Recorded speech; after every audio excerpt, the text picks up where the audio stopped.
Hey and welcome to the MX-5 guide on the full course of Okayama in iRacing. There's one important information which you need to know when you practice this track. Track temperatures have a big impact on your lap time around here. High track temperatures decrease your grip, and on a 2-minute long track with many high speed turns, this will quickly add up. I'm driving my laps in average conditions, but in iRacing you sometimes have weeks which are extremely hot, and then you need to add about 1 second to your lap time. Once there's a hot week, I will drive some races and link the video for you on the top right so you get more reference times. And in case you just found my channel, you can practice against my lap and load my ghost car into your practice session. I've uploaded all lap files to the community Discord, which is linked in the description down below, and I'm also offering coachings. You can find more information about them in the description as well.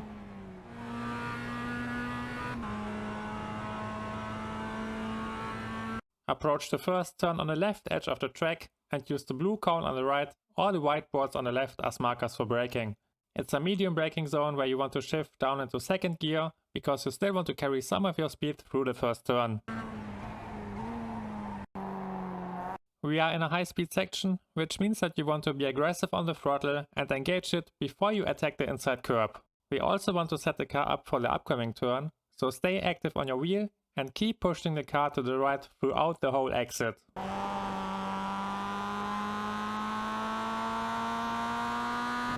If possible, you want to shift into third gear before you turn in, and turn in from the very far right edge of the track. This is a good spot where you can check your replays and see how close you make it to the white line. The more space you leave to the white line on turn in, the more time you will lose throughout the turn. Turn in, lift, and aim for a smooth and white line. As you can see it on the bottom left, I'm also hovering my foot on the brakes, just in case I need to make minor adjustments, and that's everything you should aim for.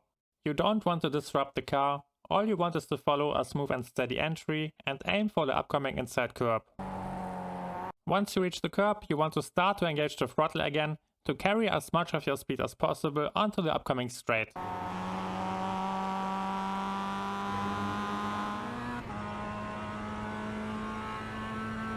Position the car on the edge of the track once again as we approach the upcoming braking zone and use the 50-meter board or the gravel textures on the ground as markers for braking.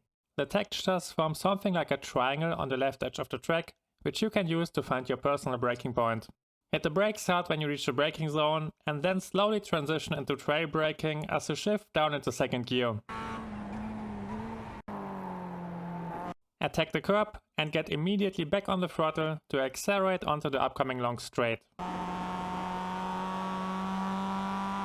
When you hit the perfect entry and apex speed, then you will be able to accelerate along the inside curb onto the straight.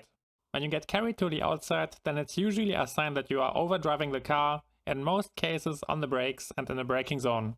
It's not that big of a deal because it costs you only about 1.5 tenths, but it's still time that you are losing. So keep an eye on your exit line, and when you struggle to stick to the inside curb, then it's most likely a sign to brake a bit early on the next run.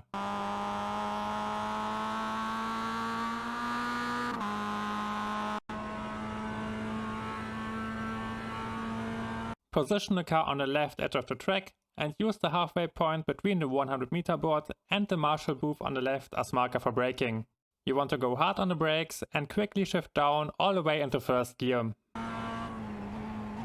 A short reminder when you realize that you are late on the brakes, for example when you fight another car, you can manually blip when you downshift into first to get a bit more grip on the rear. This tip will come in clutch when you overshoot the entry, head into the turn, are forced to turn in, but still couldn't find the time to downshift. Simply blip the throttle, which will allow you to downshift and save the situation. When you brake in time, then you won't need the manual blip. You can attack the curb, get back on the throttle and keep turning the car. This spot is similar to the entry into the second turn. You want to hit the upshift into the higher gear, in this case the second one, and get as close to the white line as possible before you turn in. Like in the second turn, you want to coast while you turn in, and I'm also hovering my foot on the brakes again, just in case I want to make small adjustments. Your goal here is to aim for the upcoming inside curb, because you want to attack it. Ideally, that's the spot where you want to end up on. When you hit the curb, it will throw your car around, which will make it easier to get enough turn in for the upcoming short straight. When you miss the curb, then it's not a big deal. You will simply need to be a bit more patient and wait until the car naturally turns further before you can accelerate onto the short straight. Go flat out and drive onto the runoff to get a wide entry into the next turn. You can also drive into the gravel as long as the center of the car stays above the curb. Lift and turn in when you reach the end of the outside curb. And once again I'm hovering my foot on the brakes to make small adjustments which allow me to hit a smooth line through the upcoming turn. We want to get the most out of the upcoming straight, and that's why we not only attack the curb, we also try to go flat out as soon as possible to accelerate into the exit.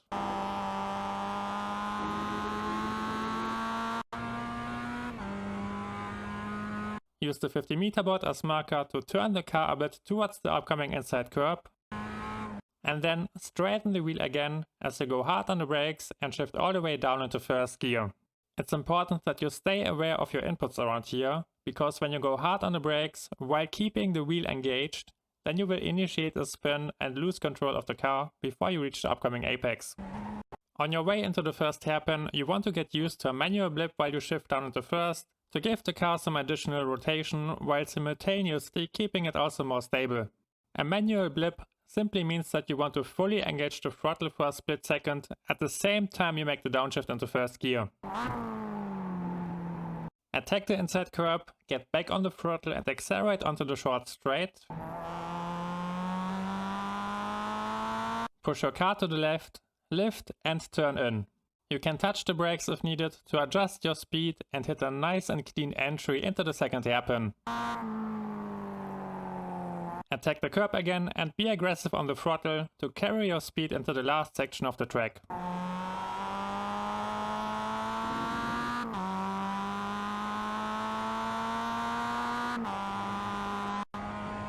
The green curb on the left is your brake marker for the last turn. You want to give the brakes a short hard tap and shift down into second gear. Attack the inside curb one last time and slam the throttle down to carry your speed towards the finish line. Have fun with the cockpit lap and please don't forget to leave a like. I wish you good luck for your races next week and see you next time.